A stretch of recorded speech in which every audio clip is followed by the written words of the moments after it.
Winter gardens like this are a thing of beauty. They grow an abundance of root crops, leafy greens. They bring a whole bunch of vibrant colors and greenery into what is otherwise pretty cold and dull wintry days. But winter is not only for leafy greens and colors to brighten up what is otherwise cold, winter, rainy days.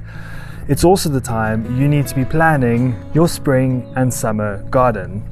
Right now it is just past the middle of winter, and what that means is we have a month and a half to 2 months left before the change of season and before we get to enjoy the abundance of sunshine we get down here in the most southern tip of Africa.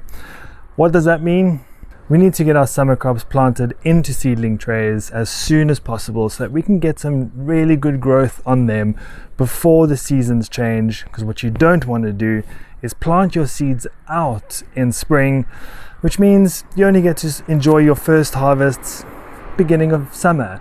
Why not plant early, get your first harvests early on in the season, and then possibly get a second planting or get an early planting on your winter garden. Before we get into the actual planting of the seeds, what do we actually need to get prepared for our summer garden now in winter? First of all, you actually need your seeds, and this in itself requires some form of planning. What you don't want to do is reach this point and realize, I haven't yet ordered my summer seeds, and then you have to wait another week or two, which just is unnecessary time. So plan your summer garden well in advance. Then you're going to need labels of sorts. You can use cut up yogurt tubs. There are so many different things you can use, and then for me, the thing that I find to be hugely effective are these polystyrene seedling trays. They last forever. They're really hardy. I find the plastic ones, they're great to repurpose, but the plastic becomes so brittle that you end up needing them over and over. I tend to not buy seedlings, so I do everything from seeds, and the polystyrene is really good. The second reason why I think the polystyrene is probably for me one of the best options is its thermal and insulating properties. So it keeps the consistency of the temperature really even. You don't have a lot of cold or a lot of heat. This absorbs and reflects heat really well. So when you're putting this inside, it is trapping heat, and then when the evening comes in, a lot of the heat is being retained within the soil by these insulating properties of the polystyrene. So I move them around during the day. I follow the sun and so forth, and in the evening I make sure they're elevated off the ground, off anything that is cold, like bricks, tiles, cement, concrete, anything like that. Lift it up, preferably on a wooden table, and then the heat that was gathered throughout the day is going to be retained in the polystyrene and will see you through until the next day. So that's why I tend to not use those greenhouses and just opt for the polystyrene. So what we have here are different compost beds at different stages of breakdown. You'll probably hear the chickens in the background too. They actually want a little dig in the compost. So that is a new bed. This one is about 3 weeks old, and just behind me is the finished compost. It takes 3 weeks to a month to go from raw horse manure into really great compost. And all I'm going to do is I'm going to filter this compost a bit so I don't get any of the big pieces that haven't broken down yet. But ideally, if you can, get your own compost on the go. It's nutritious, you know what's in it. And for me, I know with the horse manure, as soon as those seedlings germinate, they're going to have access to a huge amount of nutrients that's just going to create healthy seedlings that are going to explode with growth. And I don't need to supplement their feed in any way or form. So no fertilizers, no sprays, nothing. I can just take the horse manure compost, sow the seeds correctly, and they are going to get all of the early stage development nutrients that they need to go big so that they can give really good harvest as early as possible in the summer season. So remember I told you there are two different sizes.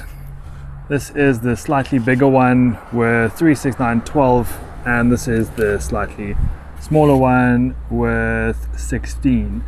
So you can see much smaller module, but what we're going to be sowing in here are brinjals. So the seeds are much smaller, and the module needs to match that in terms of the soil it's going to hold. So while I fill these up with compost, let's chat about what are some of the seedlings you want to get started now as early into the winter season as possible. For me, I like to grow all of the long season summer crops, and that includes things like tomatoes, brinjals, squash, pumpkin. I'm getting loofah on the go, peppers, chilies, all of those things that require a long growing season, but also very, very importantly, where we are here in South Africa, in Cape Town, we really struggle with fruit fly. So I do have quite a few videos on the fruit fly that I will tag for you so that you can see. But in essence, if you get an early start on your seeds, you get an early start to be able to get the fruit to set and form so that you can get them covered up and they can grow throughout the rest of the summer season rather than getting stung.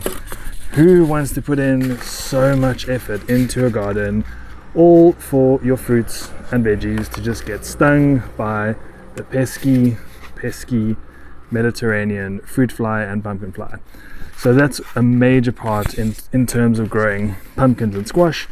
It allows you to really be able to grow things that when it comes to the middle of spring, middle of summer, it's pretty much done for the pumpkin season, because everything is just going to get absolutely annihilated by that pesky fly. So I really hope this quick video was able to give you some insight into timings, varieties, and what you need to do to maximize your potential of a beautiful, luscious, productive summer garden. Get the timing right, middle of winter, pushing towards the last month and a half. Get those summer seeds into the tray so that you can get them germinated, growing, and into the ground as soon as the early spring season hits. If you enjoyed this video, please share it out to your fellow communities, and please subscribe to my journey where I'm going to continue to give valuable experiences, learning, and advice to everyone who has the liberty of being able to follow me. Till next time, happy sowing.